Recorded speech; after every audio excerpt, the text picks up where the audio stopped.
bendiga, mis hermanos. Pues es un gusto estar aquí. De verdad que nos emocionó tanto desde la primera vez que venimos, ¿sí? Que el hermano Heriberto, ¿verdad? Nos dice, Efraín nos comentaba si podíamos participar en este evento. Vamos por más. Y fue una emoción tremenda en mi corazón y dije, gloria a Dios que vamos a volver allá a la ciudad de Matamoros. Y aunque son 3 horas de distancia, pero la verdad que se nos hace el camino muy ameno.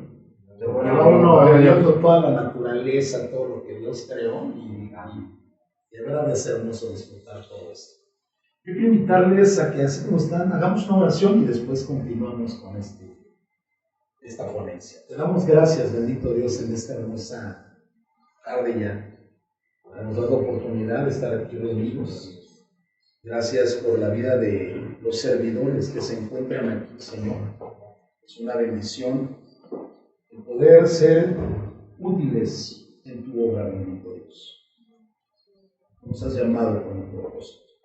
Que podamos nosotros, Señor, entender, siempre tener presente ese propósito en nuestra vida, para que así tu voluntad se haga en este lugar una realidad.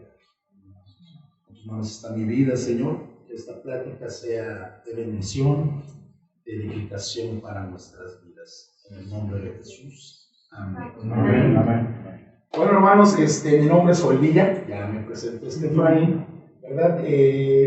Agradezco a Dios por lo siguiente. Soy el tercero de 5 hermanos. ¿Sí? Tengo 5 hermanos, bueno, 4 hermanos de sangre, 3 hermanas, un hermano varón. Y Dios me dio la oportunidad de crecer al lado de un militar. Mi papá fue mayor del ejército, obtuvo la carrera de ingeniero en comunicaciones y electrónica. Y bueno, desde que yo nací, yo fui el motivo por el cual mi papá fue alcanzado también. Que mi padre, aunque fue hijo de pastor, se alejó. Entró a los 14 años al ejército, imagínense nada más. Es una vida de perdición, totalmente. Se casa con mi mamá y bueno, ya nazco yo, le entrega a mi papá su vida porque yo enfermé, me desahuciaron y bueno. A partir de ahí yo pude crecer en un ambiente totalmente diferente. Precisamente por la formación que tuvo mi padre, él tomó el ministerio de una manera muy comprometida, con una disciplina muy estricta. Yo lo veía a él, chiquillo, y bueno, gracias a Dios, soy testigo de esto. En el estado de Hidalgo, en la región de Comité, después de los años 80, a partir del 80, mi padre pudo dejar allá unas 16 a 20 iglesias establecidas. Un trabajo de verdad que yo le decía a mi papá, ves nosotros como hijos, oye papá, pero ¿por qué vas a esos lugares? No se puede ni meter el carro. Mi papá tenía que ir en macho o en mula para predicar la palabra y la verdad es que ahí la situación estaba muy fuerte, muy crítica en cuestión de la intolerancia religiosa. Mucha persecución, pastores muertos, descuartizados, literalmente descuartizados. En algunas ocasiones mi padre tuvo que utilizar las armas de la milicia terrenal para espantar y ahuyentar a los agresores. ¿Sí? Porque la gente se encendía en su ira y querían de alguna manera acabar con los cristianos. Recuerdo una ocasión que venían un grupo de personas contra mi padre, estábamos nosotros cerca del carro que pudo entrar hasta ese lugar. Mi padre abre la cajuela y siempre ahí traía un portafolio y su pistola 45. Y entonces se van acercando ese grupo de personas y mi papá saca la pistola, corta cartuchos, se la guarda aquí. Y mi papá siempre andaba de traje. Aunque fuera en la sierra y aunque se montara en un macho o en una mula o en un burro, él anda de traje siempre, ¿no? Nunca perdió ese glamour, ¿no? Y entonces se acercan y cuando ven el arma, entonces se detienen y uno se acerca y le dice, oiga, Jesucristo no usó pistola. Mi papá dice, pues Jesucristo no usó pistola, pero yo sí. Así que si se atreven o quieren hacer algo, se atienen a las consecuencias.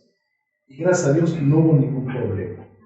Estábamos allí y habían capturado al pastor. y lo habían metido a la prisión de ese pueblo que realmente era una cueva nada más. Y entonces el pastor les había dicho que iba a ir un militar, y por una cuestión sobrenatural, estando mi papá ahí todavía altercando con estos personajes, mi papá le dice: miren, está a punto de llegar un convoy militar, suelten al pastor y suelten a los hermanos y déjenlos realizar los cultos de una manera tranquila, no están afectando a nadie. Pues pasaron unos minutos y de repente viene un convoy militar. Mi papá no habrá ni enterado que iba a haber eso. Llegaron los camiones del ejército, mi papá los detiene: soy el mayor Joel Villa Pérez, mi jefe, aquí estamos a la orden, y que ve todo eso el pueblo. Eso pasó en San Pablito, municipio de Pahuatlán, Puebla. Tal vez lo conozcan, Pahuatlán, donde hacen el papel amate, la Shakira también ahí la trabaja mucho, ¿verdad? Y entonces, en ese lugar, jamás volvieron a molestarlos a los hermanos por ese milagro que Dios hizo. Y bueno, y ahorita que vamos por más, había una frase que me encanta. ¿Por qué? Porque mi papá, siendo militar, me llevaba al cuartel, allá a la zona militar, y a mí me encantaba ver a los soldados. Y mi papá en los años 80, 79, 80, 81, ingresó a una competencia que el presidente en turno permitió. Y el ejército chino vino a México, ¿sí?, a enseñar, según ese tipo de competencias, que era una carrera que llamaban la carrera de la muerte. 100 soldados, que es una compañía, 101 soldados, ¿sí?, dirigidos por mi papá, que era capitán, era el comandante de la compañía, ¿sí? Compitieron en esa carrera, muchos soldados morían. ¿Por qué? Porque era correr con el arma, el casco, la mochila, la fornitura, botas, todo bien alineado. Y entonces el comandante tenía que tener un entrenamiento muy exhaustivo, ¿sí?, para poder llegar a esa competencia, para poder llegar. Y yo muchas veces fui a los entrenamientos y mi papá ponía a sus soldados a correr. Después de los 7 kilómetros ya van empapados, así, cargando casi 20 kilos por todo lo que llevaban. Todos al mismo paso, nadie podía ir, ay, como yo quiero, no. Todos levantando las rodillas a una misma altura. El arma no tenía que verse chueca ni nada. El arma tenía que estar firme. El casco no se tenía que voltear. Tenían que dar ciertos pasos a cierta distancia y en tanto tiempo. Por ejemplo, en un minuto, tantos pasos y tanta distancia recorrida. Había jueces que estaban checando todos esos movimientos. Entonces, el entrenamiento era algo sumamente fuerte. Y recuerdo un canto de arenga que mi padre le decía a los soldados, ¿no? Empezaba, iban todos así. Y de repente empezaba, ¡cansados! Y todos los 5 estaban, ¡no! ¿Contentos? ¡Sí! ¿Quieren más?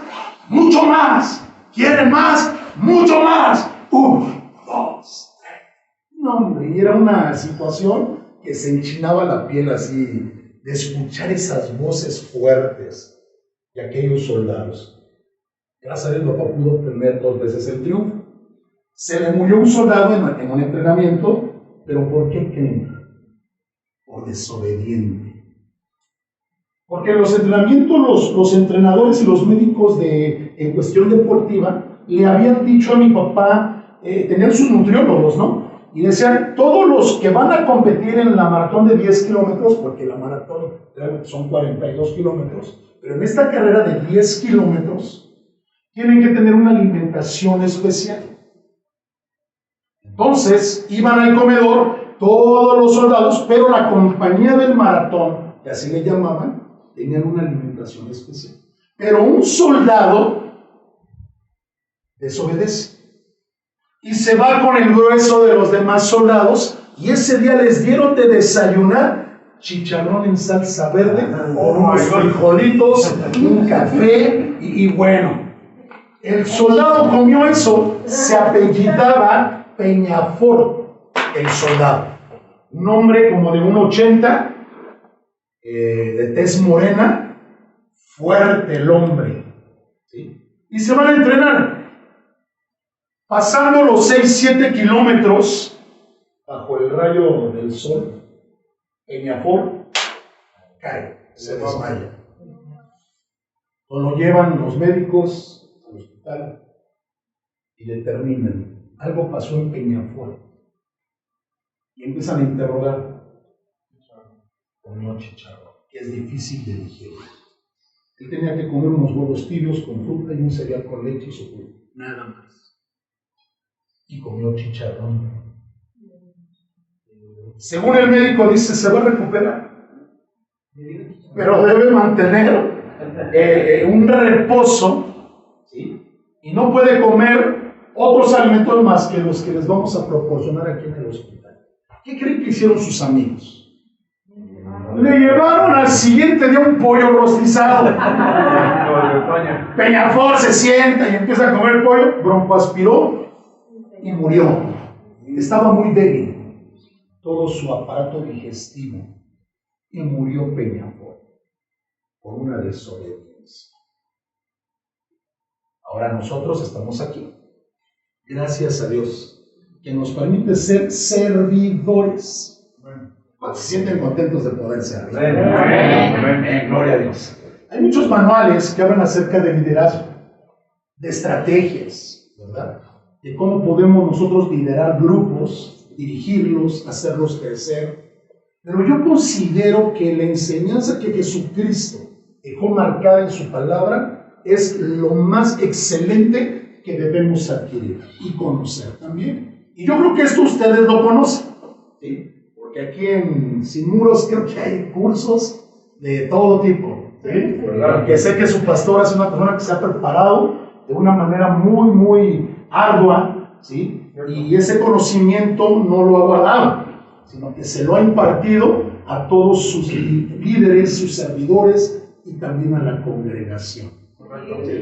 Entonces, fíjense, el Señor Jesús, hoy yo voy a tomar nomás lo que dice Mateo 5, en relación a las bienaventuranzas.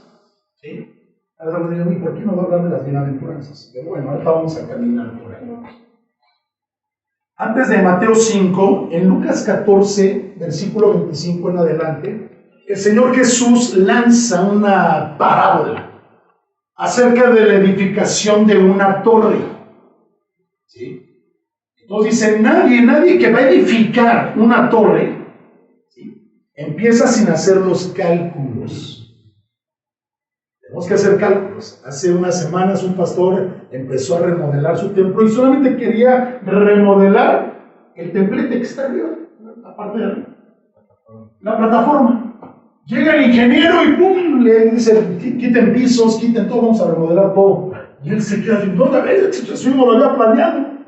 Yo tenía un presupuesto de tanto y ahora ya se triplicó y se cuadruplicó. Entonces me habla por teléfono, oye, pastor, me está pasando esto. Le digo, hermano, me hubieras dicho que no, hay que calcular el costo. Si lo tienes, pues adelante. Bueno, gracias a Dios sí lo tengo. Decía el hermano, ¿qué son 200,000 pesos para un siervo de Dios? Gloria a Dios. Pero bueno, pues si tienes, pues adelante, mi hermano, pues ya calculaste el costo, ya lo calculé. Si lo tienes, sí dice, pero voy a tener que invertir, porque el hermano tiene negocios aparte. Tengo mis negocios y yo creo que de ahí voy a invertirle a la remodelación. Bueno, está bien, sí, perfecto, ya me diste el costo, ya lo calculaste. Pero en relación a la parábola de Lucas 14, el Señor Jesús está hablando del servicio que vamos a desarrollar dentro de la iglesia, dentro de lo que es el campo ministerial. Y ninguno que quiera entrar a eso debe de entrar sin antes medir el costo. Porque esto del ministerio realmente es demandante. El Señor exige la excelencia de cada uno de sus servidores. Mi padre tenía una frase que decía, en el ejército mexicano soy mayor del ejército. Valga la redundancia. Pero en el ejército de Dios apenas quiero o soy aspirante a soldado. Y tomaba la frase de mi papá, que también está en la palabra de Dios, cuando dice: después de que hayas hecho todo lo que te he mandado, apenas puedes decir: siervo inútil soy. Porque apenas hemos hecho lo que se nos mandó. No hemos hecho algo extraordinario. Yo crecí con esa formación y yo decía: ¿por qué mi papá es así que nunca nos felicita? Yo estudié Derecho, que nunca he ejercido. Nunca, pues, estaba en el ministerio, hermanos, gracias a Dios, desde mis 21 años. Pero terminé mi carrera. ¿Qué, papá? No has hecho algo extraordinario. Y yo: papá, pues oye, me estoy terminando una carrera profesional. Oye, papá, ¿qué crees que me desvelé? También fui a predicar aquí, güey. ¿Qué? Y yo dije: yo nunca voy a ser así. Y ahora mis hijos me dicen: oye, papá, tú nunca nos felicitas de hoy. ¿Qué haces lo extraordinario? Les digo lo mismo. Y bueno, ahí está mi esposa de testiga. Se las presento, la hermana Adriana. Vamos ya 27 años ya casados. Y mis hijos me reclaman, sobre todo los varones. Tengo 2 varones y una nena, ¿verdad? Y me dicen: tú nunca nos dices nada, papá. Están en el grupo de alabanza, están en el deporte, tienen su negocio, están estudiando, y todo, y nunca nos dices algo. Yo les decía: oye, estoy tomando la actitud de mi padre. No han hecho nada extraordinario, ¿verdad? Pero sí es bueno a veces reconocer. Es bueno reconocer la labor, el trabajo. Pero el Señor Jesús quiere dejar bien claro, ¿sí?, lo que es un súbdito del rey. Y nosotros somos súbditos del rey. ¿Cuántos se consideran súbditos? Yo sé, en mi iglesia, en las iglesias que nosotros estamos trabajando, a nuestros servidores también les llamamos líderes. ¿Por qué? Porque están dirigiendo un grupo. Pero al final de cuentas no dejan de ser servidores. No dejamos de ser súbditos del reino de Dios. Y eso es algo que debe de quedar bien claro en cada uno de nosotros, para que podamos tener un buen resultado en el trabajo que estamos realizando. Entonces, fíjense, la palabra discípulo o súbdito, ¿sí?, y sobre todo discípulo, en griego viene o se deriva de la palabra doulos. Creo que eso ya algunos lo saben. El hermano Daniel Benítez, ahora en el Congreso, habló de los doulos, ¿sí? Bueno, mencionó esa palabra. Y el texto original, el bizantino o el alejandrino, que están escritos en griego, ¿sí?, en el Sermón del Monte, y se dirigió a sus doulos. Este mensaje, el Sermón del Monte, lo dirige a los doulos, a los servidores. Fíjense, el doulos es una persona que está sujeta a una autoridad superior y que está obligado, ¿sí?, a obedecer. No tiene opción. Está obligado. El doulos, ¿sí?, es un esclavo. Y esto como que nos mueve así un poco las ideas, porque dice: es un esclavo que no tiene voluntad. El doulos, el discípulo. ¿Por qué no tiene voluntad? Porque está sometido a la voluntad del amo. Entonces, eso es algo que nosotros debemos entender. Nosotros no vamos a hacer: es que yo quiero hacer algo. No, sométete a la voluntad de Dios. ¿Sí? Ese es nuestro papel. Entonces, fíjate, el doulos es un esclavo que no tiene voluntad, no tiene derechos más que los que Dios o el amo le otorga. El esclavo, el doulos, es una persona que no tiene posesiones propias, sino las que Dios quiere otorgar. Entonces, cuando el Señor le dice a estos 12 hombres, comunes y corrientes, como dice aquel libro, ¿verdad? 12 hombres comunes y corrientes, ¿no? ¿Sí? Dice: ustedes serán mis discípulos. Los esclavos. Vamos a ser esclavos. Sin voluntad, sin derechos. sin posesiones. Entonces, ¿qué va a pasar? Y luego el apóstol Pablo, en la primera carta a los Corintios, capítulo 4, versículos 1 y 2, se va un poco más allá. Y ahí en primera de Corintios, que le voy a dar lectura, el apóstol Pablo realmente se vuela la barba cuando dice: así pues, téngannos los hombres como servidores de Cristo. Pero la palabra en griego es uperete. Uperete. ¿Sí? Esta palabra es algo fuerte, hermano. Le voy a decir qué significa uperete. Uperete es un remero, el que rema. ¿Sí? Es un esclavo que no se ve. Es alguien que está en la parte inferior y más profunda de un barco amarrado a un remo. Entonces Pablo le dice a los corintios: así pues, téngannos los hombres por uperetes de Cristo. Somos los remeros, los que no nos vemos. No nos vamos a ver, pero somos los que vamos a estar en la parte más abajo y vamos a estar amarrados. ¿A qué? Al ministerio, al servicio. Sin los remeros, la nave no puede iniciar su curso.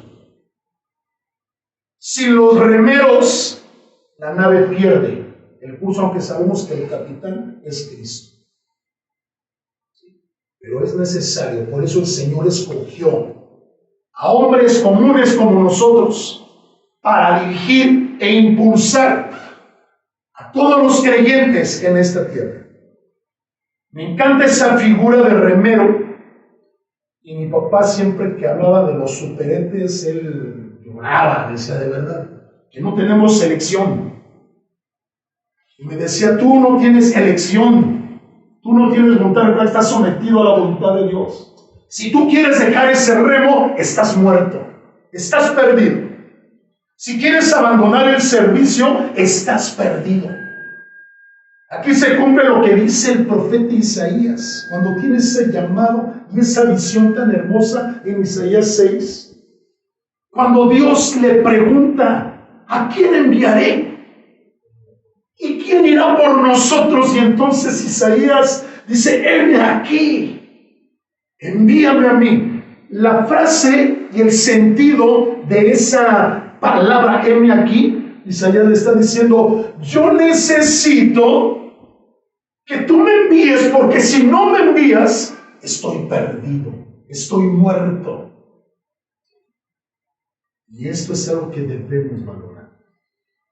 El ministerio es algo hermoso. Por eso dice la palabra: muchos son llamados, pocos los escogidos.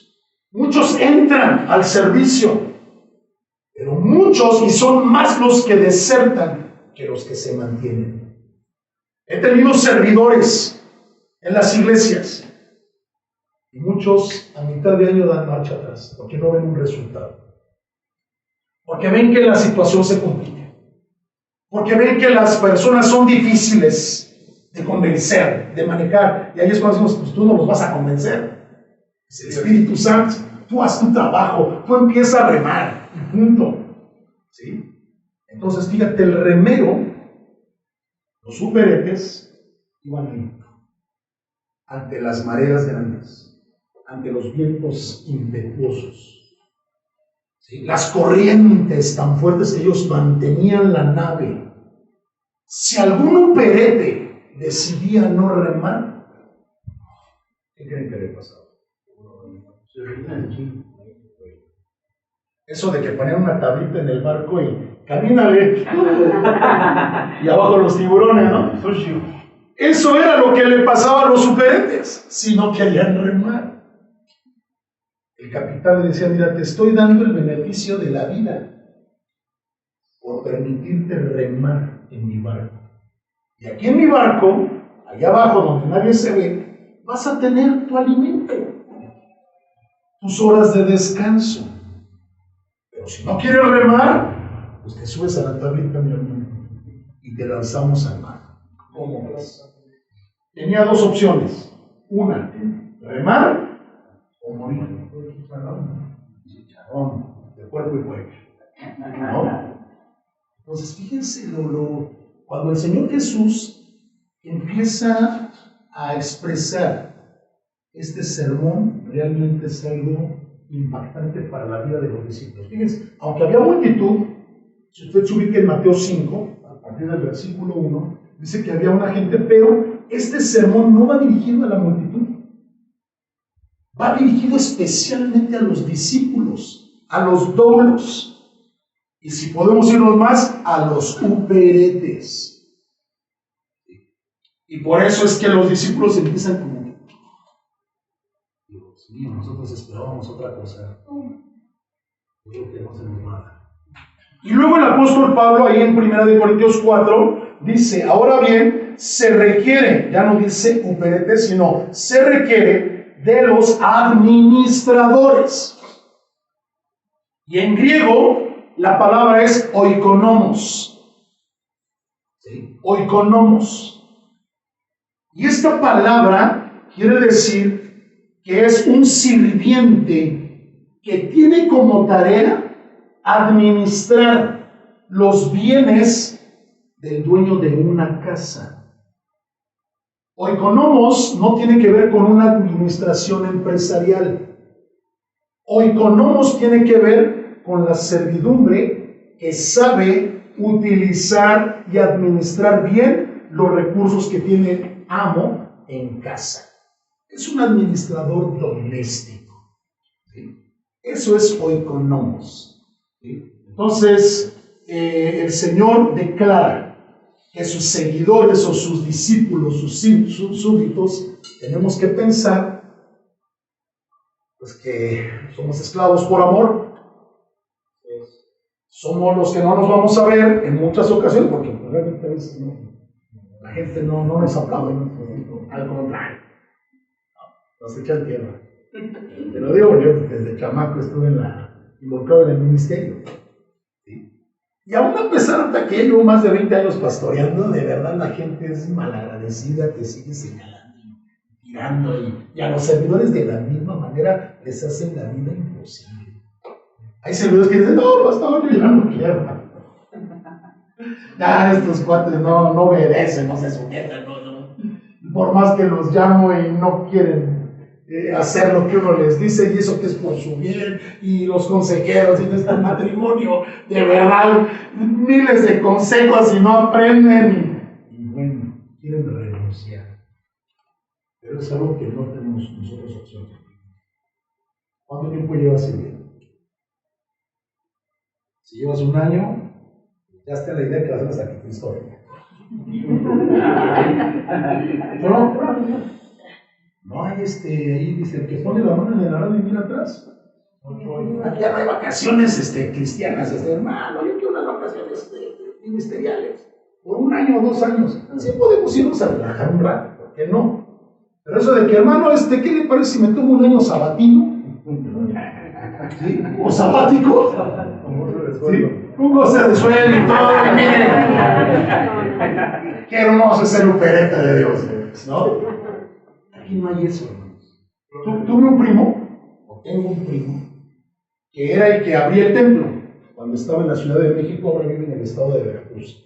Pero estaba él en el templo y era la mano derecha del pastor. Y a ver, se llama Daniel, mi primo. A ver, Daniel, abre la puerta, acomoda las bancas, debes de tener ya el proyector, todo listo para cuando nosotros lleguemos y toda la congregación. Y cuando acabe el culto, tú recoges todo, acomodas, cierras, esa va a ser tu tarea. Aparte, mi primo, pues es músico. Pronto llegaba y todo, y también formaba parte del grupo de alabanza. Pues un día se le ocurre decirle al pastor, ¿sabe qué? Como que se me está cruzando de todo. Yo creo que ya no. Yo necesito unas vacaciones. Ponga otro. Perfecto. Pastor, ¿qué pasó con mi primo? Se vino abajo todo su ministerio.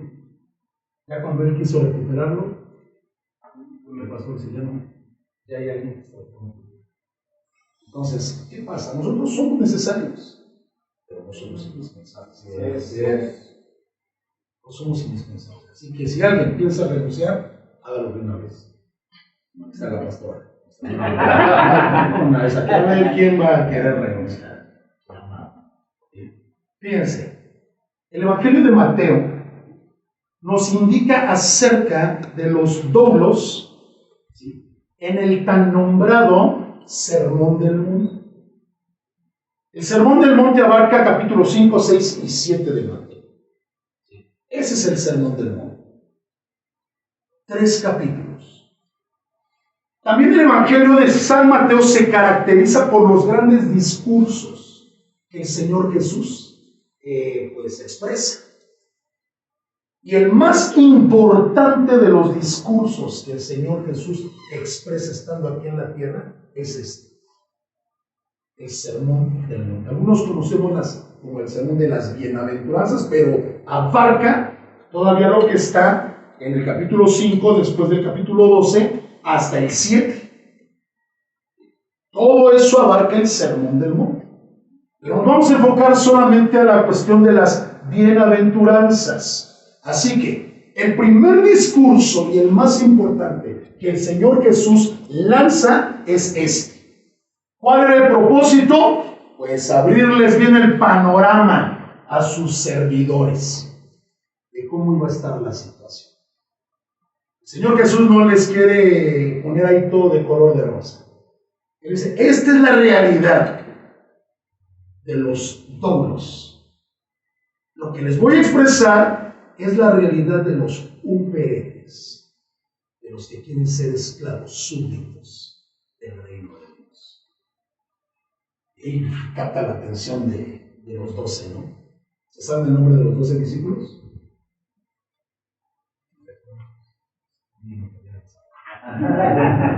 Está bien. Fíjense, en este sermón, y el más importante de los sermones que el Señor Jesús expresa, se establecen los principios fundamentales del reino de Dios. A este sermón se le llama el discurso inaugural del reino. Algunos teólogos lo llaman así. Otros lo llaman el manifiesto del rey. Y otros le llaman la Carta Magna del Reino de Dios. Aquí en México, ¿cuál es nuestra Carta Magna? La Constitución Política. Pues en el cristianismo y en el servicio a Dios, la Carta Magna es el discurso del Sermón del Monte. Esa es nuestra Carta Magna. De hecho, está descrito como el discurso supremo de la literatura mundial. Hay muchas sectas, religiones y cuantas cuestiones doctrinales, filosóficas, que muchos hombres escribieron, pero este sermón está considerado como el discurso supremo de la literatura mundial. Es algo hermoso, la verdad a mí me fascina servirle a Dios, servirle. Este sermón, escuche bien hermano, no presenta un mensaje de salvación. En este sermón usted no va a encontrar un compendio de doctrina cristiana, no. En este sermón se establecen las leyes fundamentales del reino. Este sermón revela un ideal divino. También revela que el hombre por sí solo no va a poder obtener las cualidades y características de lo que el Señor Jesús quiere de sus súbditos. O sea, esto es algo que nosotros debemos analizar por nuestras propias fuerzas, por nuestros propios recursos. Si no tomamos en cuenta las bienaventuranzas, no vamos a poder lograr tener las características y cualidades de lo que Jesucristo quiere de cada uno de sus súbditos. Que el Señor Jesús nos ayude a entenderlo, a asimilarlo y sobre todo a vivirlo. a vivirlo. La justicia que Jesús enseña en el Sermón del Monte es tan profunda que quita inmediatamente de la mente la esperanza, de la mente de los discípulos, la esperanza de ganar la salvación mediante las obras de la ley o mediante una conducta moral correcta. Hay muchos servidores en las iglesias que se han enfocado solamente en vivir una vida moral correcta en sí mismo. Y eso es bueno, es algo que da ejemplo. ¿Sí? Pero el Señor Jesús dice, no queda ahí. La situación no se detiene allí. ¿Sí? Este sermón quiere conducirnos a la cruz. Nos quiere conducir a la cruz. ¿Sí? Jesús enseña que la justicia que Dios está exigiendo para todos sus súbditos es mayor que una simple obediencia externa. Lo que el Señor quiere más bien en nosotros es una cuestión de moldear el carácter, permitirle a Él que moldee nuestro carácter, que transforme nuestros pensamientos, que nuestras motivaciones para servir sean las correctas. Entonces, es algo que realmente nos cuesta trabajo realizar. Muchas veces nos enfocamos en expresar una obediencia externa y punto. Pero ¿qué hay con lo de adentro? ¿Cuántos servidores? Estuvimos en el Congreso, se habló siervos con integridad. Quiero decirles que he conocido servidores, y aún pastores, que han abusado de niños. Estuvimos involucrados en un asunto de este. He visto servidores que en la iglesia muestran una cara, pero en casa cambian cosa. ¿Por qué? Porque no hemos entendido que lo que el Señor Jesús quiere para nosotros es una transformación de pensamiento, moldear ese carácter, que nuestras motivaciones sean las correctas, porque por eso se pierde el servidor, cuando no deja que su carácter se moldee por el Espíritu Santo, cuando sus pensamientos están bien arraigados a sus costumbres, a sus malos hábitos. Cuando su motivación no es la correcta y quiere servir solamente para ser visto, entonces deja de ser un héroe. Cuando la motivación es, que todos vean que yo sí sirvo y que yo soy Juan Cabanilla. Cuidado, pero en este piso quieres tomar el lugar del capitán. Y no es así. No es así. El Señor Jesús no tiene la más mínima intención de que sus súbditos vivan en lo ordinario. El Señor Jesús quiere que todos nosotros como servidores vivamos en lo extraordinario y en lo sobrenatural. Y eso se tiene que reflejar en nuestra vida. Si queremos anunciar el reino, debemos entender el reino. Y el poder del reino de Dios es la transformación completa de una persona. Una transformación donde vamos a mostrar a través de nuestros actos la imagen de Jesucristo. ¿Qué estamos mostrando nosotros dentro de la iglesia y fuera de la iglesia? Estamos mostrando verdaderamente a Jesucristo. Apenas fuimos a comer, invité a mi esposa. Y llegué y hasta me adelanté. Pues, ¿qué vas a querer? No, pues pídenos esto y esto. Yo me adelanto ahí. Me dan la mesa, se acerca la señora que nos iba a atender, la señorita. Yo me voy a traer esto y esto y esto. Sí. Ya después llega mi esposa, mi hija, y ahí nos sentamos. A los 5 minutos llega una persona con su amigo o amiga, de este lado otra. Pasan 5, 10, 15 minutos, y a ellos les sirve. Yo tenía que ir a un culto. Ya se me hace tan para tiempo de cuerpo. Ya empezaba yo a molestarme, ¿no? Porque es la carne.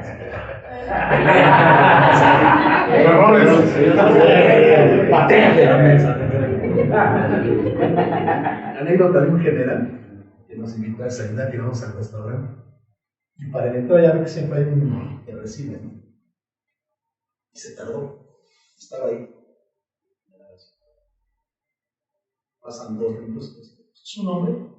Soy el general Raúl Montes y tengo hambre. Cuando tengo hambre empiezo a patear todas las cosas que se me ponen enfrente. Pásale, por favor. Yo estaba a punto de decir eso a la señorita. Soy el pastor Joel Viña. Cuando tengo hambre empiezo a patear mesas, ¿no? No, ya me quedé. Ay, sacar la cosa del jefe, ¿no? Estaba yo ahí y le digo a mi esposa, quiero reclamar. No me digo, quiero, pero soy pastor. Gloria a Dios.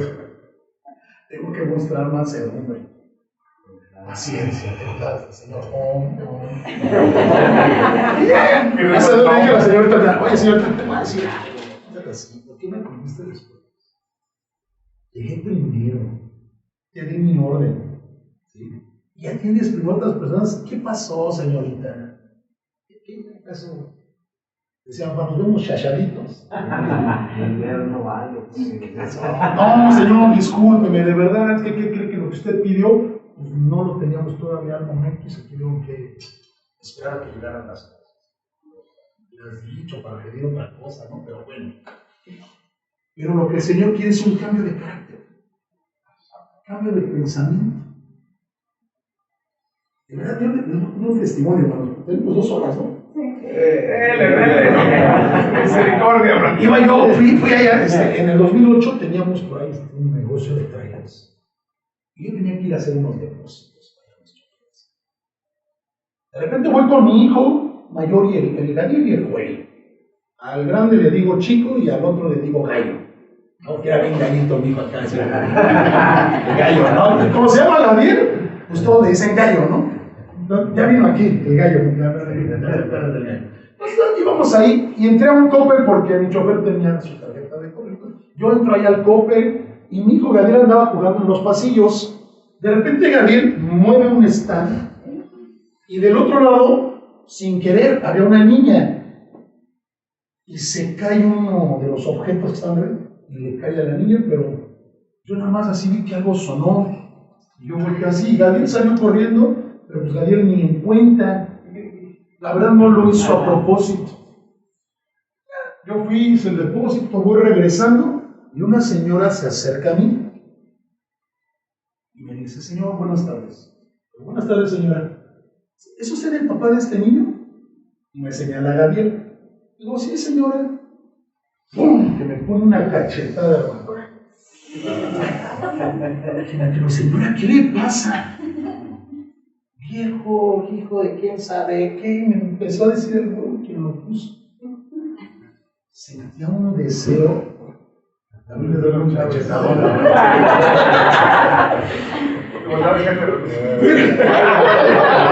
¿Qué se va de liquidar? ¿Y qué creen que mis hijos se quedaron así? Y mi hijo Joel tenía pues ya unos 9 años, Gabriel unos 5. Y los jóvenes que estaban ahí me dijeron, señora, ¿qué le pasa? El señor está... No le he hecho nada. No, bien. Esos corajes que se quedan aquí. Y yo salgo y cuando yo llegué a ese lugar, la señora se estacionó en su carro por un lado del camión. Y entonces mi hijo Joel me dice, papá, vamos a romper el vidrio. Déjale la puerta y apóyase. Créanme que ganas no me faltaron. Pero que les digo a mis hijos, no súbanse a la cama. Papá, hazlo, por favor. Al fin gallo. No, al fin gallo. No. ¿Pero por qué? soy un servidor de Dios. Solamente tengo que controlar. ¿Qué es lo que tenemos que hacer? Dejar que realmente nuestro carácter se molde. Ese era el propósito. Por eso es que les digo que la justicia que Jesús marca en el Evangelio de San Mateo, en el Sermón del Monte, tiene que ver con el carácter, con el cambio de pensamiento, con tus motivaciones. No tiene que ver con una simple obediencia externa. Porque tal vez el pastor te indica, a ver, hermano, ve, ya haces esto, y tú dices, sí, voy y lo hago. Pero en casa, fuera de casa, ¿cómo eres? ¿Cómo reaccionas ante las provocaciones? Por eso el Señor Jesús quería dejar bien claro lo que Él quería de sus tuteretes, de sus doblos, de sus servidores.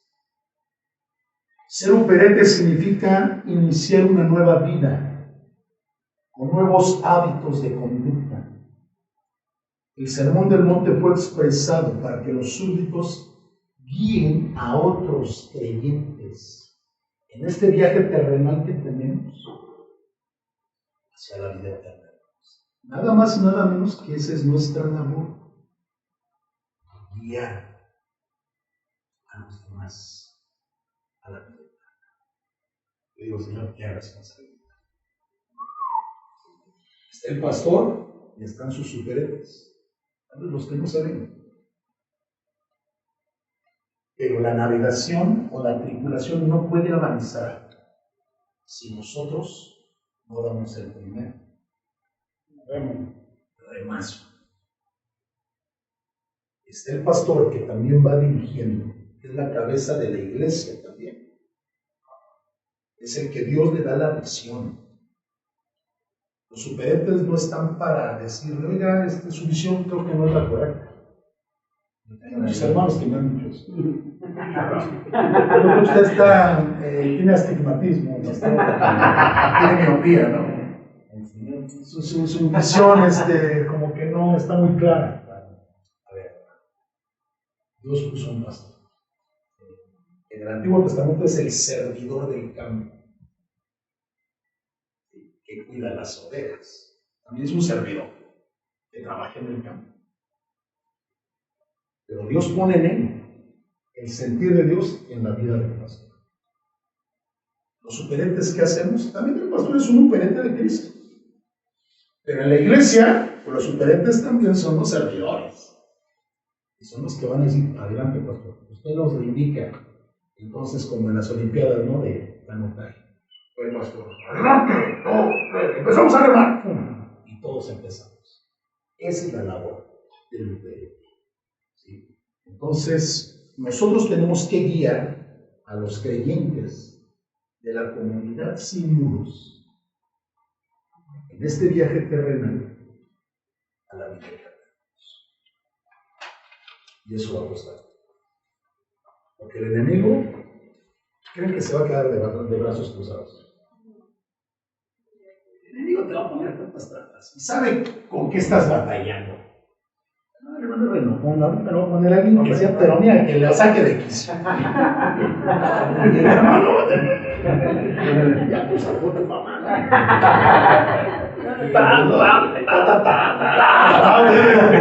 No. El enemigo te va a poner ahí. No que el líder joven o el que está medio chavalo batalló mucho con la cuestión de los amores. Vas a encontrar hermanitas ahí que, ay hermano, te coqueteé y que, ay, qué brazotes, hermano. Y te va a chulear y tranquilo. Cambio de pensamiento, motivaciones. Muy propio. Hermana va a encontrar ahí que la hermanita chula, hermosa, preciosa. ¿Qué va a hacer, hermana? Felicita, por favor. Expónganse un café solos, pero no le digas a su esposa. Vamos a encontrar todo este tipo de personas. En el ministerio, de verdad, yo le decía, y mi papá y yo platicábamos cuando él estaba en vida. Imagínate si alguien abriera el corazón de un pastor, todo lo que ha escuchado en el transcurso del ministerio, De verdad, hermanos, cosas que Dios nos ayude, porque la verdad, si yo les dijera, no, es algo tremendo lo que se escucha de muchos congregantes y cosas que nos dicen. Y debemos de estar bien cimentados, bien amarrados al remo, al lugar donde estamos y Dios nos ha puesto, para no movernos. Es difícil y es complicado. Jesús, cuando expresa este sermón del monte, quiere corregir las ilusiones falsas de sus seguidores con respecto a la naturaleza de su reino y las características que debe de tener el uperete o el doulos. Jesús echa un balde de agua fría sobre de ellos, ¿sí? Porque ellos estaban aguardando a una cuestión de un reino material, ¿no? Jesús caminó sobre el mar, muerto. ¿Qué le va a poder hacer este César, el emperador romano? ¿Qué va a poder hacer Herodes? Imagínate, si Jesús sanó a los leprosos, echó fuera demonios, alimentó a multitudes, va a convocar un ejército enorme. ¿Cuánta gente va a venir? Porque pues, si nada más por sus pláticas le siguen multitudes, ahora imagínate cuando diga, todos los varones de 20 años para arriba que quieran pelear contra el Imperio Romano, vénganse, yo también les voy a dar la fuerza para derrocarlo. Todos los discípulos tenían esa ilusión falsa. Algo puesto en las cosas aquí, terrenales. ¿Cuántos líderes tienen, o servidores, su mirada en las cosas terrenales? Y no es así. Jesús les echa ese balde de agua fría, ya que les estaban aguardando un reino material, ¿sí? Que se iba a establecer por medio de la victoria de un ejército sobre el Imperio Romano.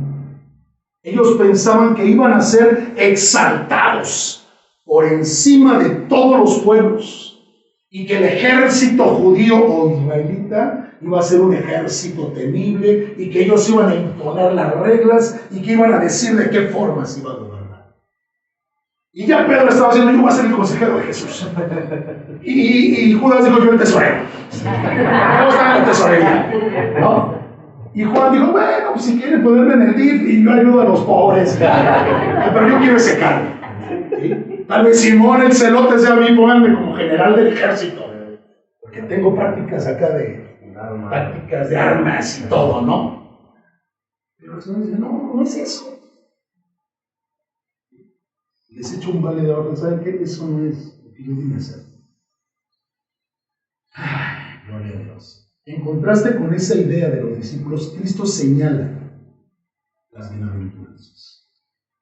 Y les va a decir, la dicha y la felicidad no va a depender del triunfo sobre los romanos, ni de los cargos que yo pueda darte, ni de la riqueza económica que puedas obtener, ni de la posición. No va a depender de eso. Escucha bien Mateo, Marcos, Lucas, Juan y Hechos de los Apóstoles, ¿no? Ustedes van a disfrutar de una dicha especial, extraordinaria, sobrenatural. Hay dos términos, ¿sí?, que describen o que se traducen como bienaventurado. El primer término es Macarios, que es la palabra que el Señor Jesús utiliza en el Sermón del Monte. Macarios. ¿Qué quiere decir Macarios?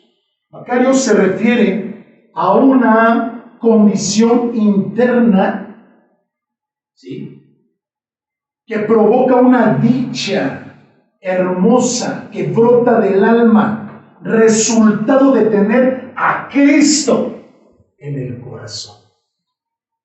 Es el resultado de tener a Cristo en el corazón. Una dicha, ¿sí?, que es provocada por ser poseedores del reino y de sus dones. No en todas las iglesias, no todos son músicos. Todos tienen diferentes talentos. Pero Dios, a través de sus siervos, que son los pastores, escoge un grupo de personas. Y Dios les ha dotado de ciertos dones. Entonces, Macarios tiene que ver con una dicha interna, un gozo permanente, un deseo de servir, no importando las circunstancias que se nos presenten. No tiene que ver nada. Eso no tiene que ver con el frío ni con el calor. Tu dicha, tu gozo, vas a ser bienaventurado cuando realmente entiendas el propósito del reino y también de alguna manera podamos tener un buen concepto en nuestra vida de lo que es Jesucristo. Eso te lo voy a predicar ahora. Entonces, imagínate nada más. Los discípulos vienen a sufrir ese shock. Y les dice, mira, el bienaventurado va a ser la persona no pudiente, no la que tiene la posesión, no, porque se siente autosuficiente. No. Macarios va a ser aquella persona que tenga realmente a Cristo aquí, que pueda gozar de esa dicha, de esa felicidad. Y esa dicha va a ser permanente. Yo he sufrido persecución. En los años 90, mi padre pastoreaba en el estado de Hidalgo. Literalmente nos apedrearon la casa pastoral.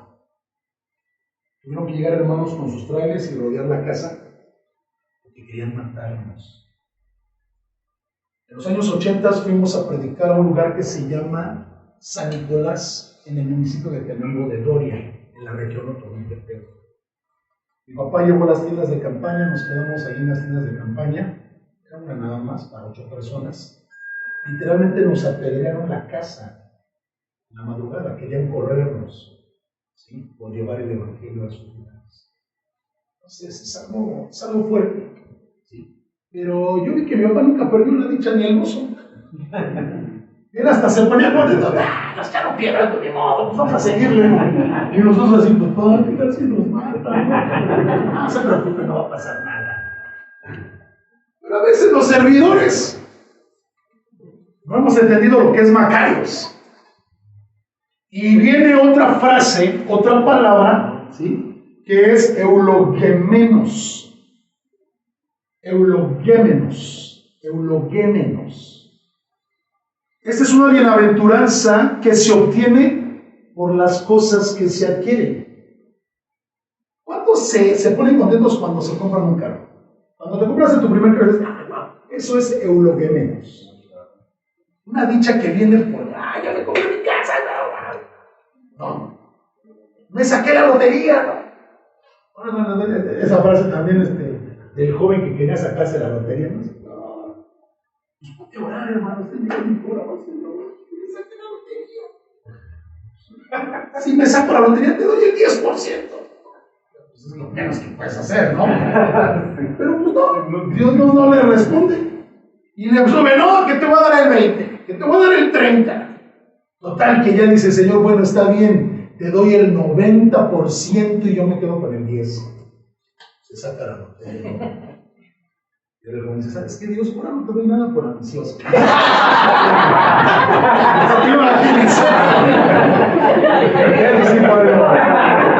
Su dicha muy momentánea nada más, ¿no? Pero a veces nosotros como personas nos ponemos contentos por lo que vemos. Y eso es pasajero. Nos roban el carro y nos desanimamos, ya no quiero salir.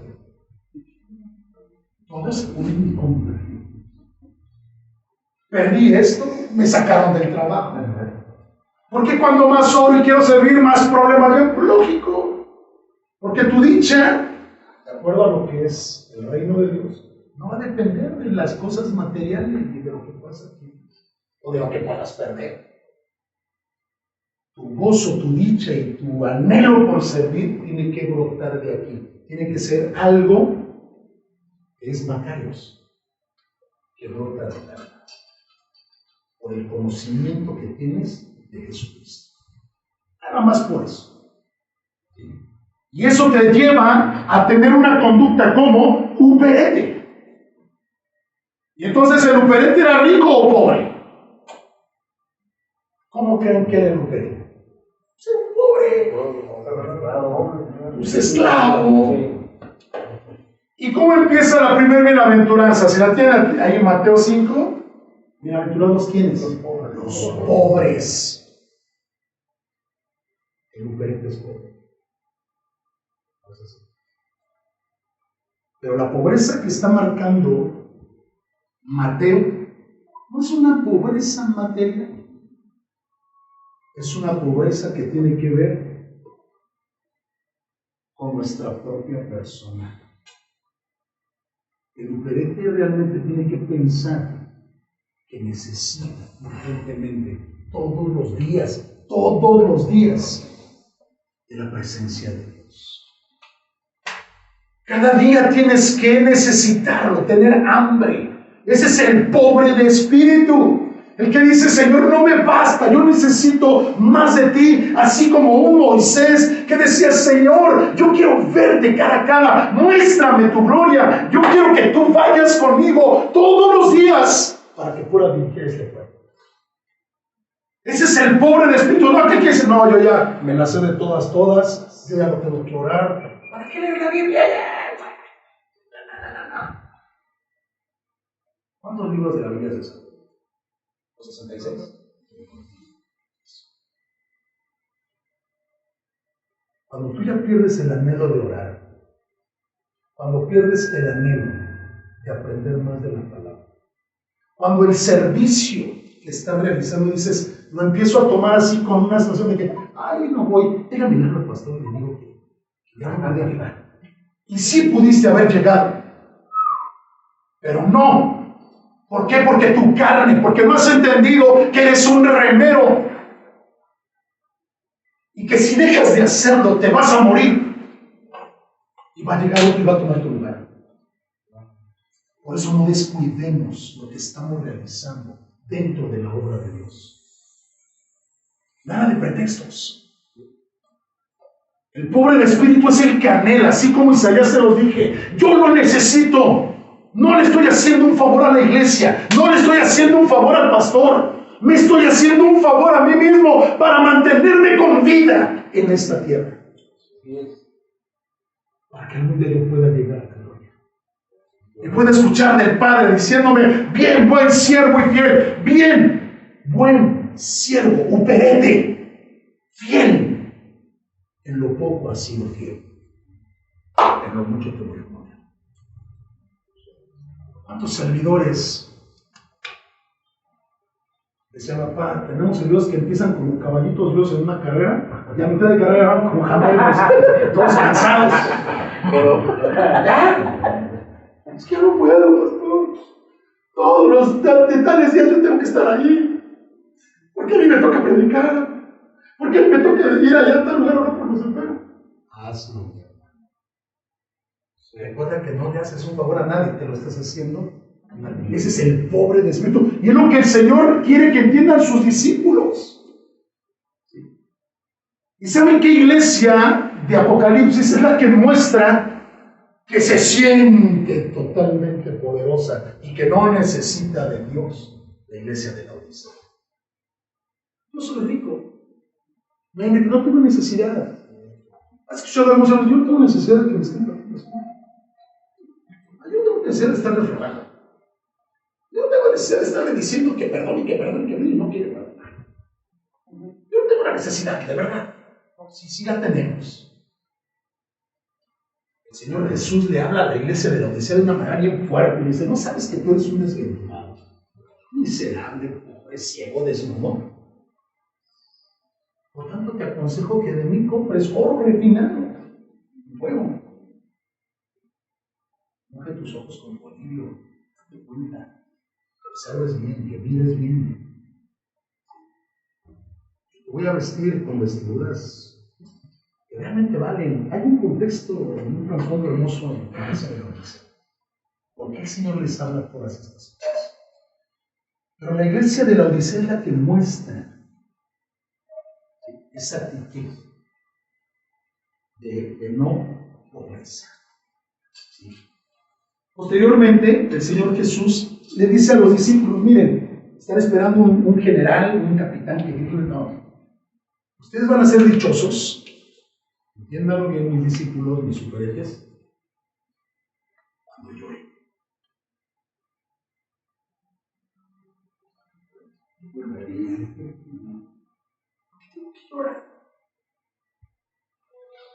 Estamos aquí en confianza. ¿Cuántos han llorado?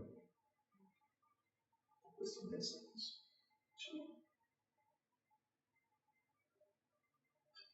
El Señor está diciendo, vas a ser bien cuando empieces a llorar.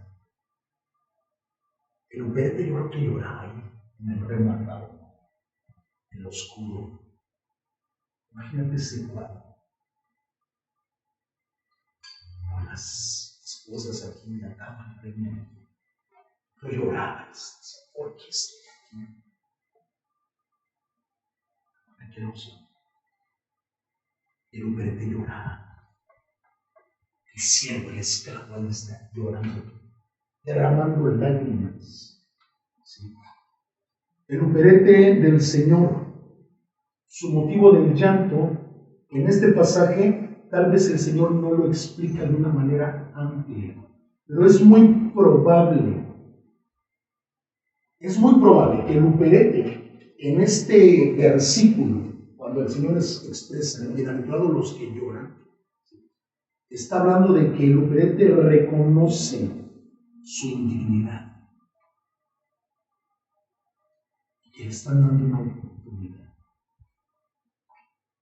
Mi madre siempre me decía, de apodo me decían Chicuelo. Mi mamá decía, mira Chicuelo, no te la creas. Eres pastor.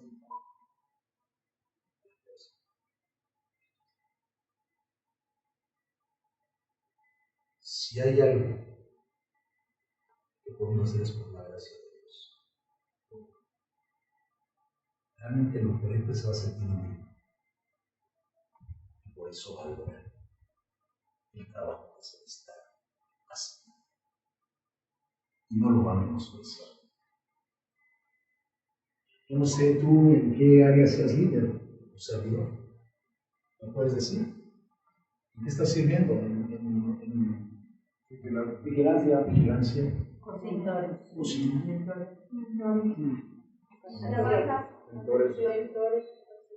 Auxiliares. Nunca se cansan de hacer su labor. Entonces lloren, hermanos. Te pintan y de repente les echan a perder todo. Llegó un niño que no es educado bien por sus papás y les echó a perder. Los vigilantes tal vez haya gente que de repente no quiere. Oye, hermano, es que no, yo quiero aquí. ¿Qué vas a decir?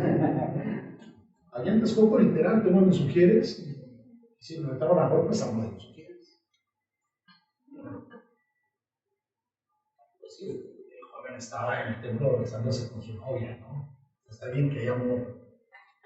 Eso de telenovela. Eso, oye, tranquilo, hermano. Entonces fue Luis, dijo, hermano, es un picoretito, pero hermano, mensajero. Pero hermano, no me importa, ¿no? Es mi novia. Dice, no, hermano, es que si la vas a hacer, ¿qué no mejor es allá afuera, hermano? Pues si me salgo va a ser para que tú y yo nos demos un tronco. ¿Cómo ves? Hermano, está bien. Se ve el hermano a ver y llorando. Y el hermano fue gafe del ejército, imagínate. Tranquilo, brother. Tú lloras. Si lloras eres bienaventurado. Bienaventurados los que lloran. Bienaventurados los pobres. Y entonces los discípulos dicen, ¿y quién más? Los pobres, los que lloran, esperábamos algo diferente, ¿no?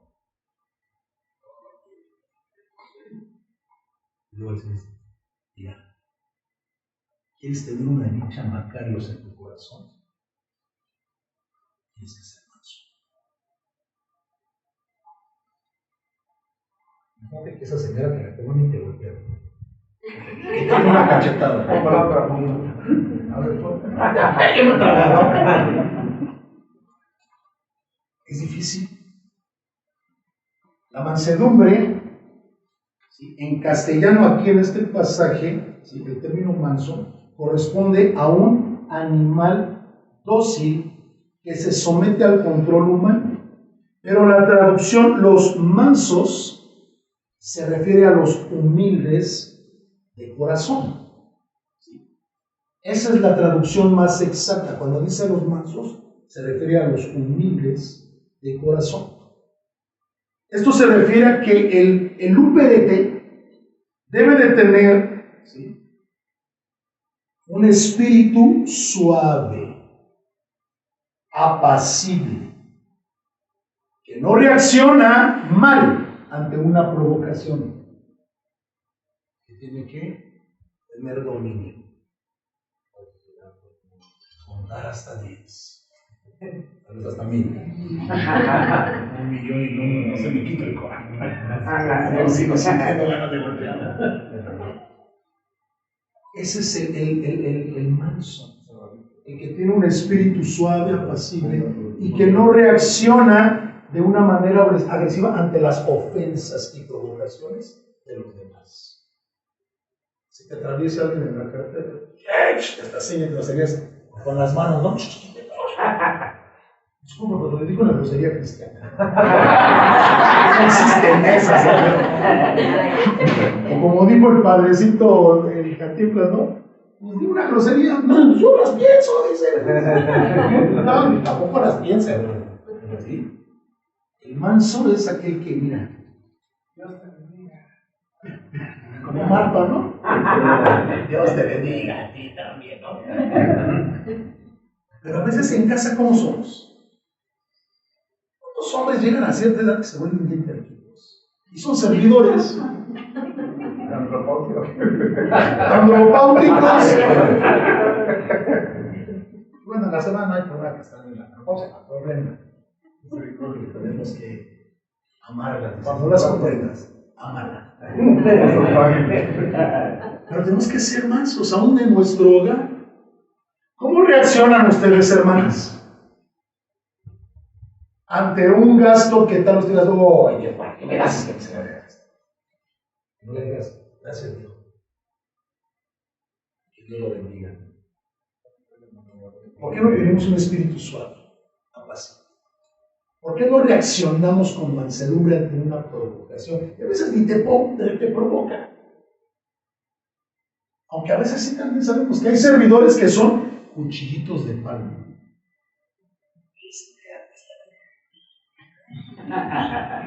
Y están duro y duro. Ay, Dios mío, Señor, dame la mansedumbre para no noquear a esta mujer.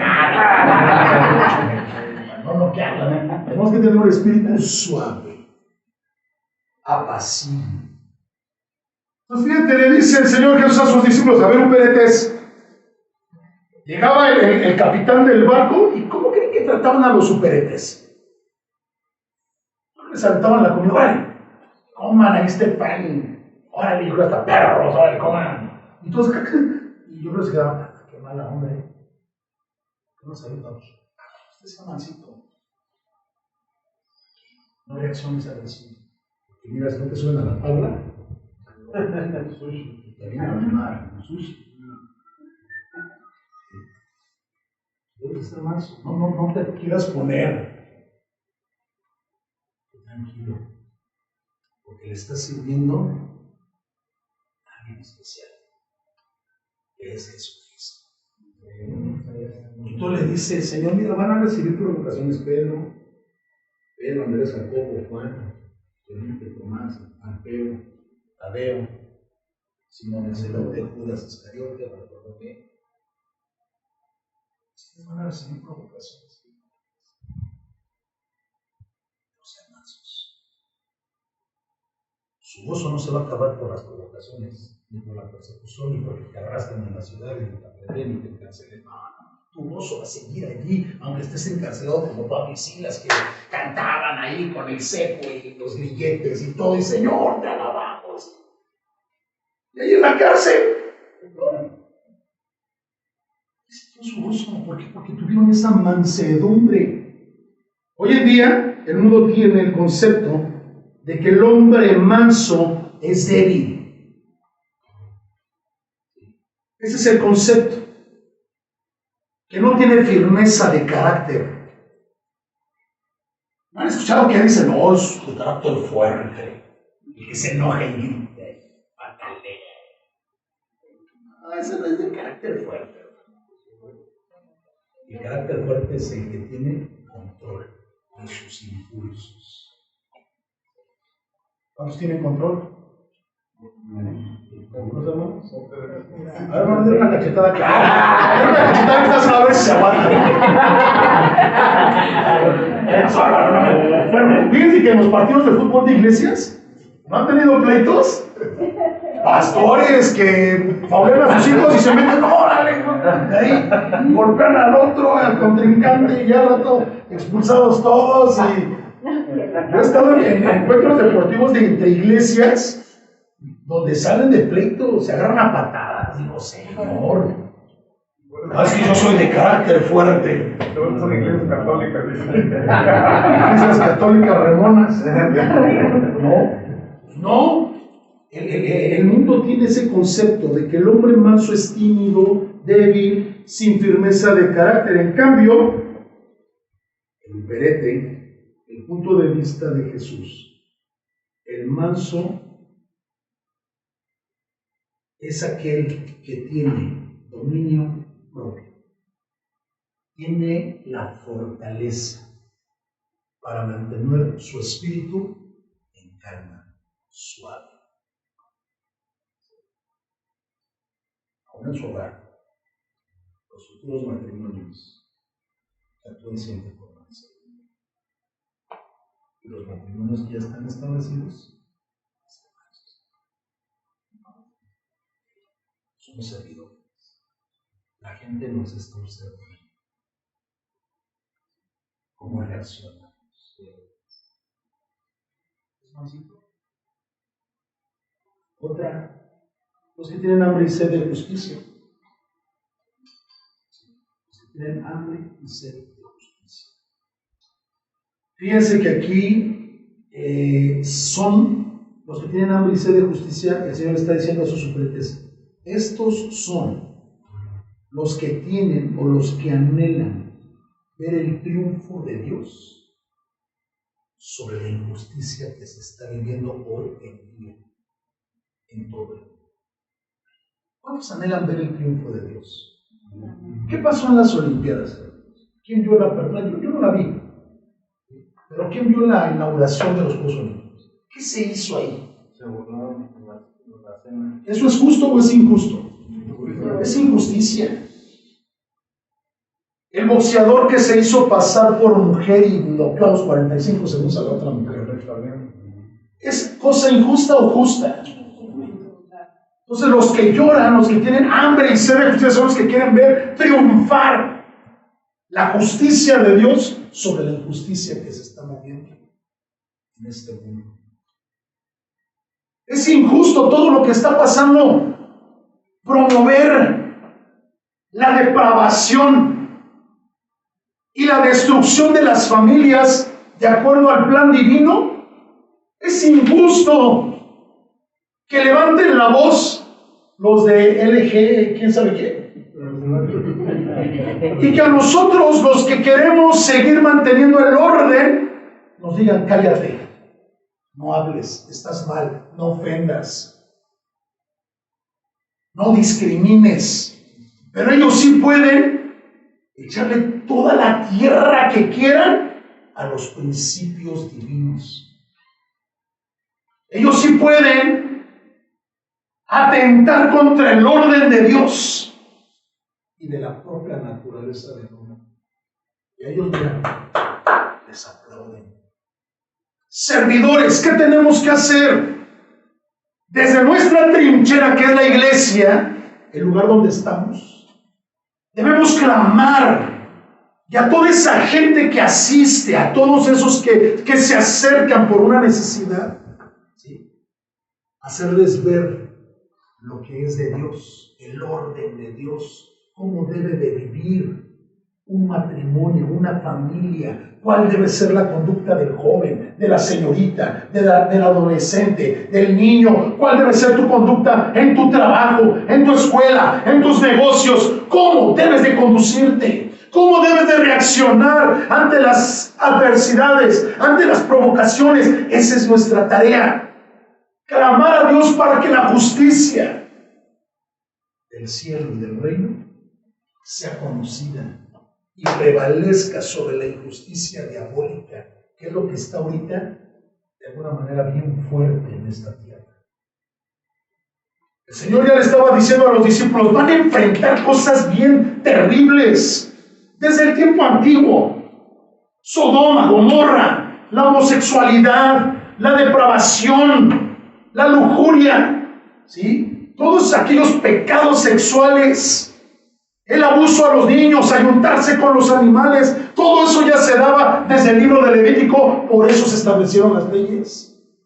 Los incestos, la pedofilia, todo esto ya estaba. Y por eso el Señor dice, necesito unas personas que sean operetes, esclavos, que no tengan voluntad, porque a veces esa voluntad nos mueve la voluntad humana, sino que se sometan a mi voluntad, que estén amarrados al ministerio, a mi propósito, que puedan mostrar y dirigir a esa gente hacia un rumbo que Dios quiere, no hacia el que nosotros queramos. Y que no nos dejemos, que el operete no podía subir. Se tenía que mantener abajo. A veces yo quiero convivir con la demás gente acá. No, a ver, tú tranquilo, aquí te quedas. Fuiste escogido para esto. Ahí vas a estar. Ahí vas a mantener tu pobreza. Ahí vas a mantener tu llanto. Ahí vas a mantenerte manso. Ahí vas a tener que anhelar que la justicia de Dios prevalezca. Y esa es nuestra tarea. Yo en lo personal, desde los 15 años empecé a hacerlo. Y sé que esto no se acaba hasta que se acaba. ¿Sí? He sufrido injusticias. He sufrido, he llorado. He tenido que poner en práctica esa mansedumbre. He tenido que mantenerme y declararme pobre, porque sin Cristo no soy nada. Si su presencia no está en mí, realmente no sirvo de nada. Entonces, tenemos que mantenernos. Somos superhéroes. Somos servidores. Siguiente, bendice los misericordiosos. El Señor les promete el reino a los pobres, a los que lloran, a los mansos, a los que anhelan apasionadamente la justicia. Estas actitudes los llevan a un conocimiento profundo del amor de Dios y moldean al operete a semejanza del Maestro. Así que no es de extrañarse que un operete refleje el espíritu de su Creador, de su amor, ante toda la gente que le rodea. Padres, cuando te dicen, ¿sabes qué, hermano? A veces no te lo dicen, ¿no? Como mi papá, ¿por qué le tengo que aplaudir? De verdad, hermano, tú sí eres un hermano. Tú sí vives lo que enseñas, lo que predicas. Fulanito nada más dice, pero ya lo vi allá afuera. Y de veras de ver cómo es. Iba yo en las calles de Progreso de Obregón Hidalgo, donde hay una iglesia que estamos pastoreando. Y en una esquina Sale una señora y choca conmigo, pero la señora traía como una gorrita y ni siquiera levantó la cara para mirarme. Era una hermana, la hermana Mari. Esta es la presencia de Dios en su cara. Chocó conmigo. Que me recuerda a mi mamá. Mi hermana, no trata, soy un pastor. Soy su pastor. Pero soy su pastor y ahora todo le faltará. No puede ser.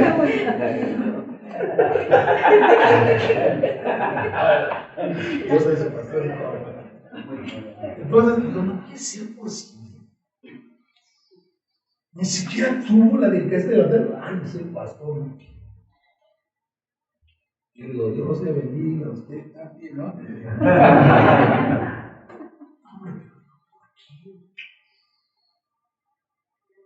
qué esta situación? Tenía confianza en Tenía mucha confianza.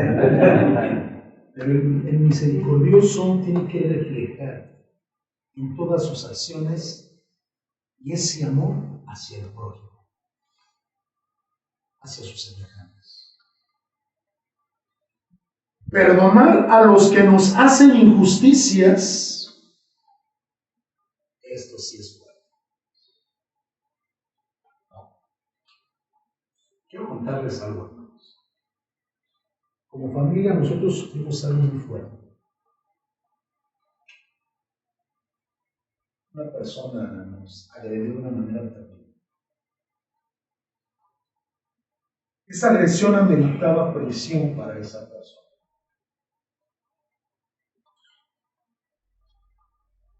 Pues una lucha fuerte, mi esposa, hijo mayor, no sabemos ya. O sea, lo que hizo no es cualquier cosa. Algún día yo voy a poder hablarlo de una manera muy amplia. Eso lastimó nuestros corazones de una manera tremenda.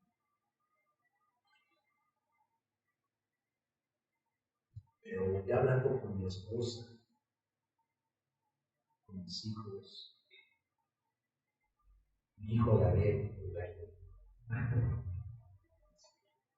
yo le he dicho a Jesús en este caso.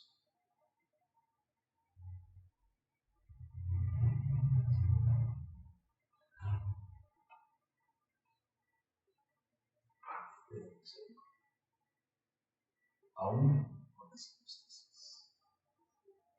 Y como dijo el benemérito de las Américas, para los amigos justicia, para los enemigos justicia, para nosotros justicia, pero en el caso de Jesús es gracia y gracia y misericordia. ¿Cuántos testimonios hemos escuchado de siervos que matan a sus hijos, que abusan de sus hijos, que los agreden, que al final tienen que pagar? Eso es fuerte. No pensáis si un día me ven golpeado en alguna situación de estas, pues voy a reaccionar como quiero. Para sacar la 45. No tienes 4 plomas. Y cuando me pasa esa situación, me dice,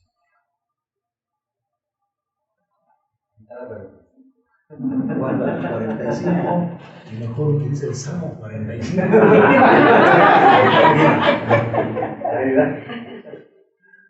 Tuvimos que perdonar. Pero gracias a Dios, vamos a actuar de una manera compasiva, aunque no lo merece. Porque ¿quién de nosotros merecíamos la compasión de Jesucristo? Nadie. Sin embargo, Él tuvo compasión y misericordia de nosotros. Estoy terminando. Cuando habla acerca de bienaventurados los de limpio corazón. El vocablo griego traducido limpio significa a no tener doble ánimo.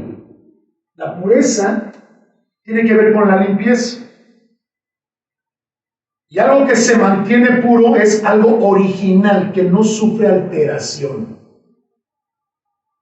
Entonces el Señor le está diciendo, bienaventurado vas a ser, Pedro, si no eres bipolar. ¿Sí? Si no eres una persona que cambies de opinión cuando ya veamos con colazos. El de limpio corazón es el que se mantiene genuino, leal, fiel, que no hay ninguna alteración. Mantiene esa pureza. La raza pura es la que no se contamina con nada. Que aunque vengan las tentaciones y tantas cosas, yo me mantengo puro. No voy a sufrir ninguna alteración. Y si voy remando y de repente la corriente está bien fuerte, yo no, ay, que remen los demás. No, sigo remando. No voy a sufrir alteración. Bienaventurados los de limpio corazón, los de un corazón genuino, que no se altera. ¿Sí? Eso es lo que el Señor quiere. ¿Cuántos servidores cambian de opinión cuando ven la adversidad? Ven que el trabajo es arduo, difícil, y ¿saben qué? Mejor yo me rindo, póngame en algo que no sea tan difícil.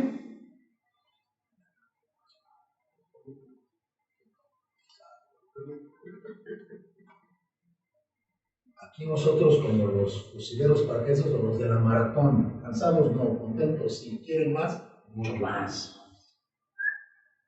Y vamos por más, señores. ¿Sí? Porque somos superhéroes. Somos los que estamos remando y los que estamos sacando a flote, con la ayuda de Dios y la jerarquía del pastor, a toda esta congregación. Y van a llegar más y se van a subir al barco. Y nuestra labor es mantener el rumbo, apoyarle al pastor en eso. Que se mantenga el rumbo contra el viento y marea. ¿Sí? Los pacificadores. Toda esta enseñanza es tremenda para los discípulos. Yo creo que las multitudes que estaban ahí dijeron, ya vámonos. Chavos. Eso no es para nosotros. Fíjense, el Señor Jesús tuvo muchos seguidores, pero pocos súbditos. Pocos súbditos. Y los súbditos escucharon este mensaje, el sermón del mundo. ¿Sí? Los pacificadores. Es muy fácil sembrar discordia o el descontento en las personas. Nada más basta con un chismecito. Dice, un pequeño cerillo enciende un bosque. La lengua es un veneno mortal. Y hay gente que es especialista en crear problemas. Esos problemas, ¿quiénes tienen que repelerlos? Inmediatamente los superhéroes. Los superhéroes. Los tordos. Así que el hermano explica el chisme. Chismecito. Así es. Hola, hermano, a una reunión. Chismecito. Y decía una niña de allá de Texcoco. No, pastor, mire, yo soy chismosa, así. Pero ella es re chismosa. No, hombre, ¿qué hablamos? Y los superhéroes tenemos que ser pacificadores. Se enciende un conflicto, es fácil sembrar el descontento en la gente. Apenas nosotros tuvimos una experiencia en Tlaltepec muy fuerte. Un varón sembró una cuestión terrible en el corazón de muchos hermanos. Total, hasta decían que yo quería golpear a otros hermanos. Si no golpeé a la señora que me cacheteó, ¿cómo voy a golpear a los hermanos de la iglesia?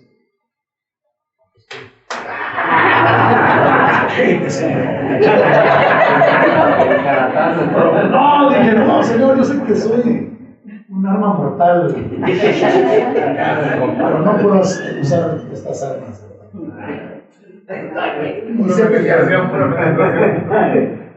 Imagínense, el pacificador no, es aquel que hace feliz a los demás.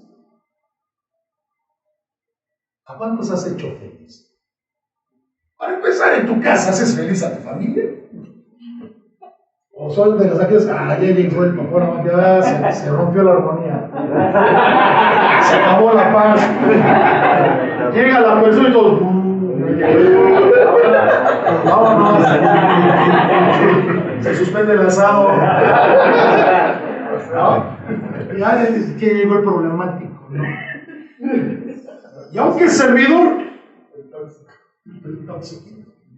el electrón, el negativo, siempre, ¿no? Oiga, hermano, y si pintamos esto dice el pastor, vamos a pintar la pared de color azul. Ah, no, yo quería de café, yo quería de rojo. Es de negativo. Vamos a invitar al hermano Speaker, al hermano Joel. Pastor, siempre de negativos. El servidor no debe de ser así. El servidor es un pacificador.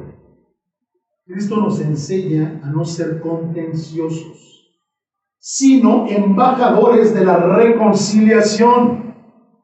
Bienaventurados los que apagan, eso es la frase original, el odio, y ponen paz entre los que están peleados. Ese es un pacificador. Es un pacificador. Yo soy pacificador porque paz. Yo sí llego en paz, ¿no? ¿Qué pasó, hermano? Yo sí soy pacificador. No. El pacificador es ese, bienaventurados los que apagan el odio. Bienaventurados los que reconcilian y ponen paz entre las personas que están peleadas. Sobre todo, dichosos los que reconcilian a los hombres con Dios. Qué hermosa tarea tenemos. En nosotros, aún ese trabajo que tal vez para muchos es insignificante, eso está contribuyendo para que la gente se reconcilie con Dios. Aunque tal vez estés como es superente que nadie lo ve. Porque no es necesario que nos vean. ¿A qué tienen que ver es a Cristo? Así es. ¿No? Entonces el pacificador es el que va a reconciliar a los hombres con Dios. Por eso ahí en 1 Corintios dice, de modo que si alguno está ahora las cosas ya todas son hechas nuevas. Y esto es de Dios, que nosotros tenemos que, Dios estaba a través de Jesucristo reconciliando al mundo con Dios. Y después se les encarga a ustedes el ministerio de la reconciliación. ¿Qué tengo que hacer? Reconciliar a los hombres con Dios. Esa es nuestra labor. Basado ahí en el Sermón del Monte, le dijo a Pedro, así, ustedes tienen que reconciliar a esta humanidad. Esa va a ser su tarea, llevarlos a que entiendan que tienen que reconciliarse con Dios. Esa es la tarea. Servidores. ¿Será fácil?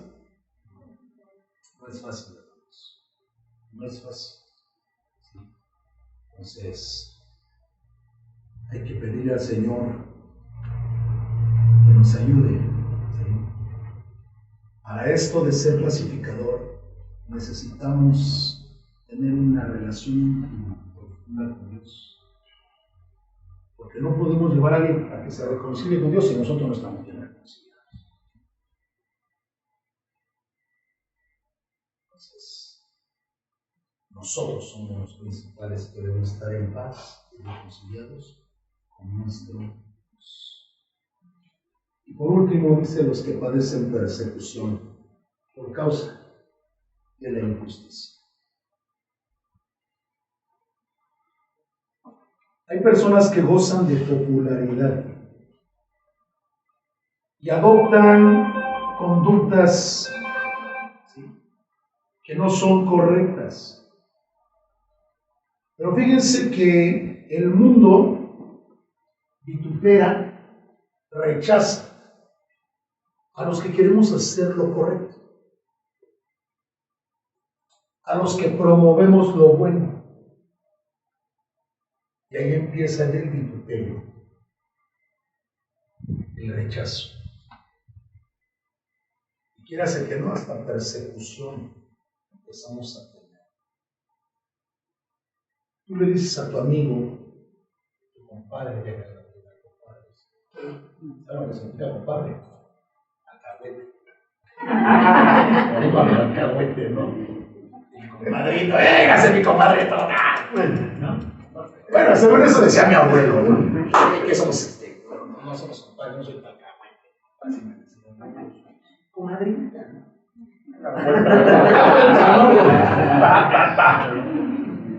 Fíjense, a veces tú le dices a tu compadre, a tu hermano, a tu amigo, fíjate que mi esposa dice, amada, no sabes que ya aquí eres mi amigo, te rechazo como mi amigo, no quiero un peso, apártate de mí, estorbo no eres para golpearme. Y los consejos buenos los rechazan. La suegra o la mamá le dice al hijo cuando se pelea, déjalo. En lugar de ayudarles a reconciliarse. Aceptan el mal consejo y rechazan el buen consejo. Y somos criticados. Tengo gente en la iglesia que sus familias realmente les han cerrado totalmente las puertas, los han desheredado por querer vivir bien, por seguir las enseñanzas de Cristo. A mí me rechazaron desde mi juventud, así como el hermano Speaker, le doy las gracias en la predicación que hice hace unos meses, les dije que también a mí Dios no me permitió conocer que es fumar, tomar, decir una maldición, solo pensar la comida. No, me Cantinflas, no, tampoco, jamás. Pero fui rechazado por mis compañeros de escuela. Se sentía bien feo que todos allá haciendo planes, ¿no? Y dije, ¿aquí qué pasó? No, pues tú ni le entras a lo que nosotros le pichamos ni no. Y yo decía, bueno, pues ya ni modo. Y siempre fui un poco solitario. No porque yo quisiera, porque me gusta ser muy social. Pero realmente mi círculo social estaba dentro de la iglesia. Con los jóvenes de la iglesia. Y aún a pesar los jóvenes de la iglesia me rechazaban, ¿no? El hijo del pastor, ¿no? Ahí de chismositos. A decirle al pastor lo que estamos haciendo, ¿no? Y nos rechazaban. ¿Sí? Pero decía, bueno, pues gloria a Dios, bienaventurado soy, porque pues, me están rechazando y vituperando. ¿No? Y me están diciendo toda clase de mal contra mí. Si alguien de ustedes ha sufrido esto, vigilantes, se les han puesto acá el tiro, te han dicho que no está bien lo que hiciste mal. No el pastor, la gente que pues está bien lo que hiciste. Tu trabajo no está bien hecho. La gente que ni hace nada son los que más cosas. Están ahí, ¿no? Los que no cooperan sí me están pidiendo que se rindan cuentas, ¿no? A ver, ¿qué pasó con el peso que dieron? Dieron que no dio nada, ¿no? Pero así son. Y a veces nosotros sufrimos por eso. Los vecinos. Hay un vecino que ahí en la Ciudad de México llaman los condominios y lo vituperaba a su vecino. Siempre lo estaba ahí molestando. Pero el vecino cristiano era un operete de verdad. Lo provocaba el vecino. Un día él agarra, se va un domingo al templo. Y cuando llega del templo, ¿qué creen que pasó? Ahí en la puerta de su casa, el vecinito le dio un bote de basura pestosa. Hasta la dejó ahí varios días. Desperdicios, papeles de baño. Llega el vecino, ¿no? Y el hermano dice, ¿qué haré? Mujerete, todos, esclavos. No tengo voluntad. ¿Quién dice la voluntad de Dios? Romanos 12. No seas vencido de Romano. Agarró el hermano, recogió la basura, la puso en una bolsa, la llevó a donde tenía que estar los contenedores. Tomó el bote del vecino, se metió a su casa, lo lavó bien, fue, compró fruta, lo llenó de fruta y lo puso en la puerta de su vecino. Y el vecino malo, ¿qué es esto? El resultado, el vecino ahora va al templo con él. Se convirtió. Eso es lo que es un hombre. Por eso les dije que no tiene voluntad. Porque la voluntad de nosotros, ¿cuál es decir? Todo esa basura y más. Decía un hermano, al que me pegue, o al que me... No, decía al que me grite le pego, pero al que me pegue lo mato. Es una frase. Si me gritas, te pego, pero si tú me pegas, te mato. Y hay cristianos de este tipo que no los pueden vituperar porque luego reaccionan y se ponen como el Canelo, ¿no?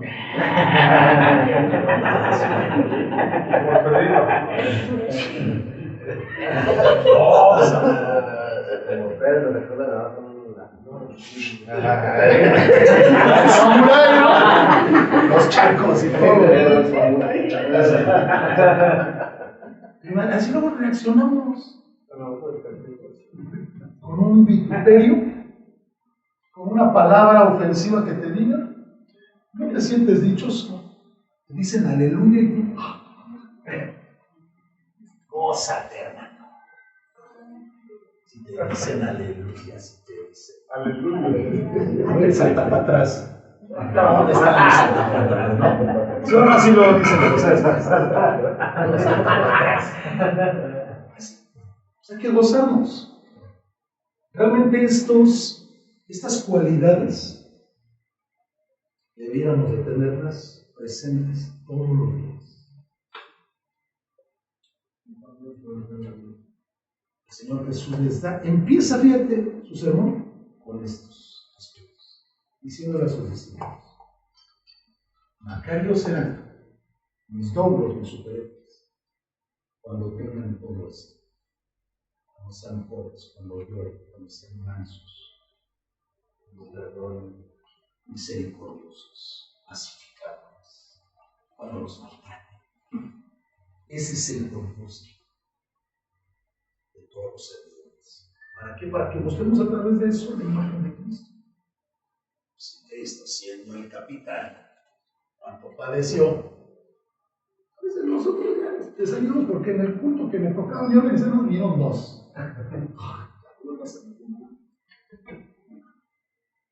Esfuerzo. La labor que Dios te ha dado, que realices en su casa, declárate un integral. Realmente no puedo nada. Espérese la pausa. Ahora vamos a hacer cuando lo haces con todo tu corazón y reconoces que te estás haciendo un beneficio a ti mismo, entonces todo sale a la perfección. Hay éxito en eso. Así que servidores, no se desanimen. ¿Cuánto tiempo llevas en? ¿Cuánto tiempo llevas? 15 años. ¿Cuánto tiempo? Desde antes de que me ponías yo voy a servir. 15 años. ¿Cuánto tiempo llevas en? Aquí, 12 años.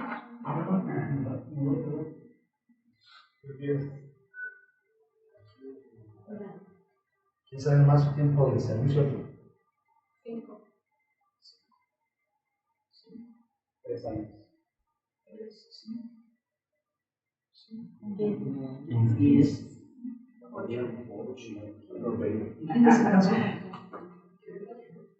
¿Quién se ha atrevido a decir pastor? Yo no,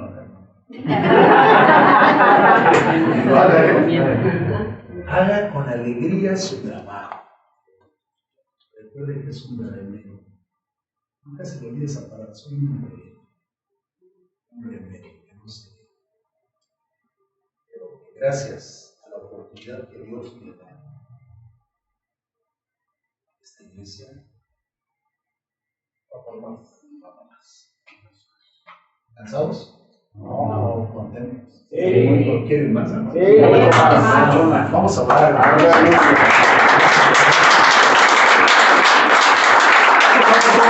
Vamos a decir gracias por darme la oportunidad. El apóstol Pablo a Timoteo dice: doy gracias a mi Dios porque me ha tenido por fiel, fíjate, poniéndome en el ministerio. ¿Cómo te puedes decir eso? Señor, gracias te doy a ti. Tal vez no era digno, no es mío. Y me has puesto en un trabajo.